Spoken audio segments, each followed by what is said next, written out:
একটা জিনিস করছি তোমাদের জন্যেই, তোমাদেরকে বলতে হবে প্রথমটা ডিজেটা ভাল লাগলো না নর্মালটা ভাল লাগলো। তোমাদের যে যেটা ভাল লাগে কমেন্টে জানাবে। এবার হচ্ছে প্রথমটা তোমাদের কেমন লাগে আমার শুধু বলবে। ভালো লাগে কোনটা ভালো লাগে বলবে। নর্মাল চ্যানেল নর্মাল না ডিজে লিখে দেবে, ডিজি বা NORMAL নর্মাল লিখে দেবে। দেখি নর্মালটা ভালো না ডিজেটা ভালো। নেটটা দিতেই নেটটা নেই আমার। विंटर्स में हेल्दी लुकिंग स्किन के लिए I trust only Nivea body milk.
পিছা তোমা করেন মাইনো পাবে না আমাকে চট করি আর প্রেম প্রীতি ভাল লাগে না ভয় লাগে যেমন ছিপকিলি পাবে না কতবার ঘটনা ঘটবার চ্যাংরা মুইও সলিড মাইনো কম যে কতবার বুঝে না কেন আর অ্যালার্জি আছে মোর প্রেম মাইনো দেখিতে তোমাকে দারুণ লাগে তবে আমার থেকে তোমার দূরে থাকেন ধোকা খাবা আমার চাই না মাইনো রূপের জাদু তোমার দূরে রাখেন আর কেমন আসিল এলে দিনকাল আর চারিদিকে খালি প্রেম জাল ভাল লাগে না এইসব জ্বালা কম তোমার মুই আর কতবার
চোখের ইশারা বুঝে না মনটা যে কোনটা ভালো আমাদের কম্পে জানবে?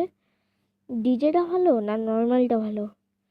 ডিজেটা হচ্ছে DJ DJ DJ DJ DJ এইটা ডিজে, এটা ডিজে, এইটা ভালো। কোনটা ভালো আমাকে শুধু বলবে। ওকে, তো বাই গাইস।